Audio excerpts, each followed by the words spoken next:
on in this video. I'll share in this video. You want to go? If I so I watched a video. J Park confirm na kwokoko who fake go. In that video, J Park clearly confirmed na kwokoko who fake. It showed that he clearly knew na kwokoko who fake, yet particularly in bringing our so-called Ndumuna in the Nobodo also in that particular video. Let me first of all give you a background of what he said in that particular video before I will confirm to you how it showed that na kwokoko fake.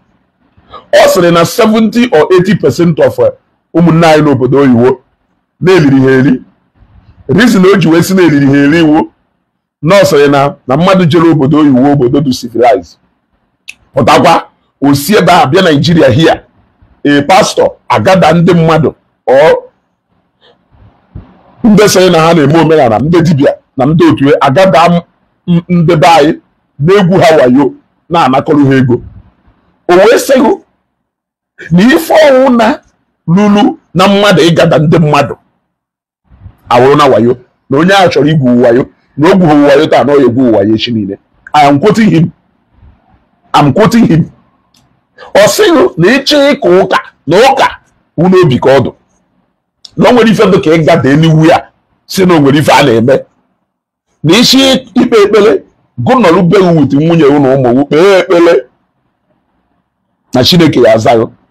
Ishi ime omenala gụjee n'afịa ji egote ọjị ịbịa nọrọ be gbawa ọjị ahụ gọọ ọjị ahụ na ndị ana ya anụ olu na nwere nete ndụ ka anyị chọrọ mmadụ chọjewe ebe ilu okwu ụnụ gada ka a na-ebife nwere a na-eme na ife ahụ pure wayo.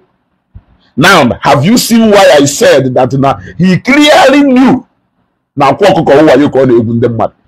Remember, because onye kụ ha aka ahụrụ agbọrọ ya n'ike papapapa ọnụ ya na-agba. Not being able to put your words together ka ọ join nụọ ya emego oge ọna okwu ya na-ada chachachachacha ikwucha taa echi niile ikwugharịkwa. How will people ever take you serious? How will people ever take you serious?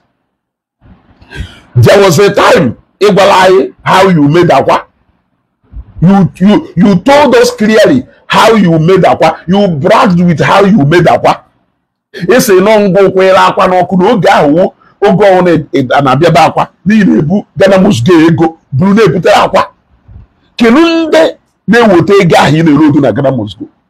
Then they will take a Umuna in the Nobodo we deceive because now like 60% of people they patronize in the Wadibia with the large sums of money woman in the Nobodo. So meaning you knew that now that practice is pure fake, yet you connived with him. Where go Umuna yo we bukolo go we budget we no mbo to so kaya si ni father dance or your two eba a sequence from the practice the process we find proceed of crime nemoshe we sero na nawe wohi meaning no onye zutelu nye bigu especially ebi ma na ezutelu ezute no na bụ ndohi. So from that practice no fake, you knew that no fake. From that same practice, case will proceed from that practice. Will moto bill a kana bamuta today. Kana lokwa ni memuta na about today. Where they the femelu ijuweba arrest 350 tata. No fake. Have you seen? Sometimes in the mmadụ na-ekwu okwu na-ege ndị mmadụ ntị n'ọnụ na ntị nya na-ege ha ntị ka elifefa na-ekwu. Ọ sịrị unu omenala karị ha kwa nke mmadụ ya n'obe emelu onwe ya n'ọwayo na ụka karị ha kwa nke ya n'obe wee kaala onwe ya n'ọwayo. Yet mgbe mmụọ nwụrụ ọkwalụ mmụọ oge gada ndị wayo ha bịa ka ụka be wee nie mmụọ ọ na-akpụ ụmụnne ya ha eburu baịbụl buru mmụọ jee n'ili kpee ekpere nie mmụọ kedu ife o ji wee jekpọ ndị wayo bịa gada be ha ndị ọbụla befa ife ha abụla befa ha hapụ befa bịa gada be jee paakị ha ka ụka wee nie mmụọ ndị group of ndị wayo ọmacha nọ ndị wayo ka ha wụ o je gada ha bịa n'ọlụ ka ụka wee nie mmụọ ebe ọ ma na kelee ekpere owu na ndị ụka kpelu mmanya ya na ụmụnne ya aya anọgwu ya na mpe na ụmụnne ya aya anọgwu kpelu mmanya dọ ihe n'ili ebe ọ ma na there is nothing like na anything na aya asịghị people ịgada n'ọwa ya ka ọwụ. You getting what I am saying?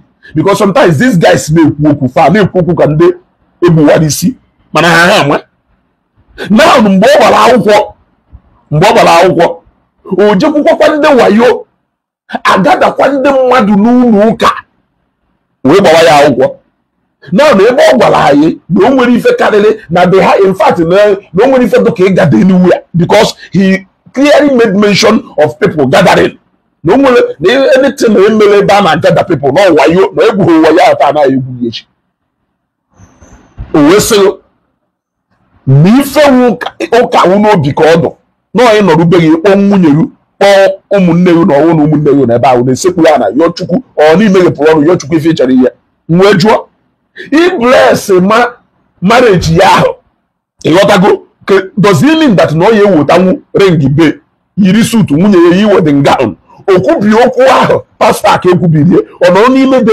kwubie ihe since o believe that anything gathering of people who fake ka ọwụ na wayo ka a na-egwu ebe a kedu ife iji wee jekwa to the group of those wayo people they gathered people again just to bless your union. Does it mean that maybe when a clear understanding with God that you can actually open your mouth to your chukwu ifo meru ihe kedu ife kpatara na ihe wuru ring nọrọ na belu bless ya that ring bless ya that marriage gba ihe nwunye gị n'aka kedu ife kpatara na imeghe? I am asking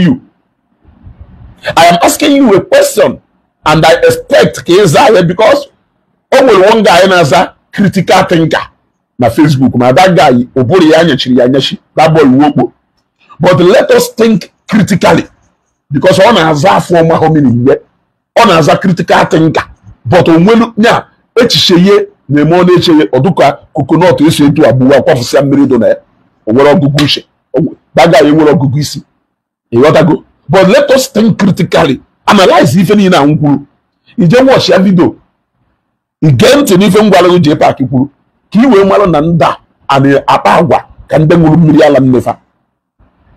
So you knew that na practice niile a na-eme n'ọba ba akwa because according to you omenala jikwosi omenala ji say you don't need anybody, you said it, you don't need anybody to do whatever thing for you. Guje ego lọji ịnọrụbeghị goji gotu ọjị ndị a na-anụ olu yet ilidiri hundreds of people astray bakwa however anapụ ha millions of naira which you confirm that n'iji Ghana must go bụla ego na-ebutere akwa ọgụnụdụ na-eme ụlọ ife a na Facebook unu na-adụtụ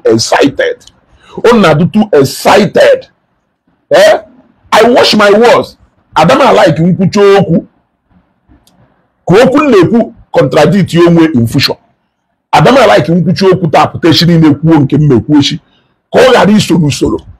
Does it mean that you cannot at least make your word your bond at least 60%? 40 any wuruzie nke iji wewuru mmadụ. Practice what you preach clearly. Every day na na-agafusi okwu onye la ọchụ ụla teta ọ na-akọ ọfụsịrị mọ ma na ọ ya eme ife ma na ihe eme. Have you now proved to us, you have now proven to us also that your visit to Zion was to go and cash out because you knew that the gathering and the member is not right according to you. You knew yet you went there before evangelist Obi Kwasara Kanisi. In a sepuruziana Obi Kwasara Kanisi, Keloku de fa hoku bi nisigu, you cannot stay in your sitting room. Ubi nisi umwe. Okono yago luka abalo. Go. All these gullible people who need deceiving on Facebook. Go. I draw me against mother that practice purely if you believe in it. But in Kema support her with deceit. Mmadụ ide ekwu ọzọ na-eme ọzọ. Ego Facebook a aya akpọkwa ego Facebook a kpacha ego Facebook a. But ndị dụka Ekene dị Chukwu ile odibe ha. Ndị dụka Chimamanda Adichie ha. Ndị dụka Chinua Achebe ha. Ndị dụka Louis Ojukwu ha. Nwere legacy ha hapụrụ ka anyị hapụ kene Chimamanda Adichie n'ọka nọ ndụ. Let me talk about Ikemba Ojukwu, Louis Ojukwu, Dollar Akunyili, Ekene dị Chukwu ile odibe. Let me talk about those people. Chinua Achebe, I think Chinua Achebe, and so many of them who has gone to join their ancestors. All legacy ha hapụrụ. All legacy ha hapụrụ by their words or their actions. We femunayo kana ejiriri amatu welu tata. Kedu legacy ngwa ya happen? Because he ka ya no ndo fumu fa ma ata afufe fa hi metalụ okwu ahụ ikwute n'ọnụ ebe nwa ya ejena ewere ife ikwuru n'ọnụ George aye ebe nwa ya ejena ewere ife ikwuru n'ọnụ George aye. Meanwhile ịma na ife ahụ ikwuru does not represent your true action. Why are you showing the world the identity that is not yours? Why are you showing the world a fake identity? Creating enmities. Why can't you create enmity with the real life, with your true identity, so that you will have satisfaction that you are living your life? Why are you people faking your lives and creating enmities? Look at me today.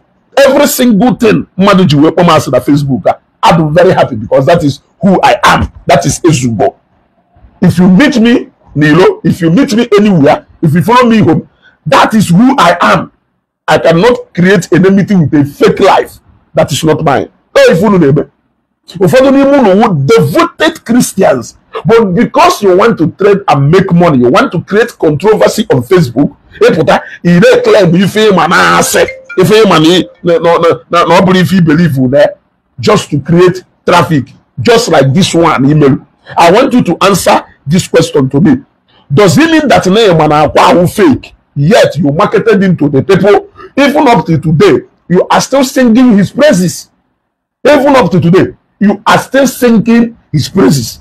It cannot fear as your Messiah. It cannot fear as anything. You are even advocating for the release of somebody according to you. Because namade ya no be wo logical bioku. Ogo say na man if any na na ba wo wayoko, yet you were part of it. You are a beneficiary of it and the rest of it. Then another one.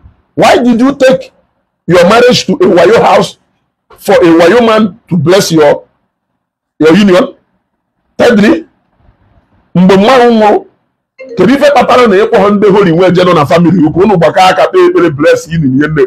do you have to invite those Wayo people to come and gather in your house to bless the grave in your mom?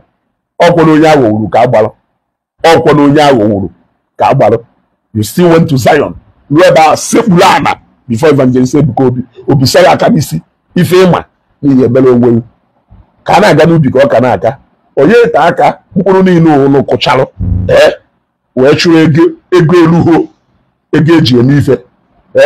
Kereke ego niile ụlọ na-achụ. Edewe ha na 50 million iwori egota nwoye. Edewe ha na 50 million iwori egota nwoye. Ijikwu ha ejegoro kwuo ezigbo moto na-agba.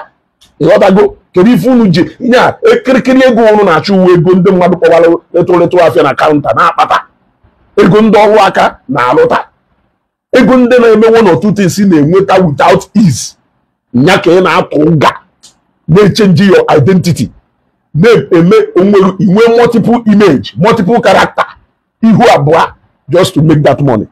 Anyị anọkwonye abacha ọsọ agụọ mile just like etu si ekwu mbụ ọka akwụkwọ nwanne ụlọ ezugo ezigbote onye na Nnewi daalụ.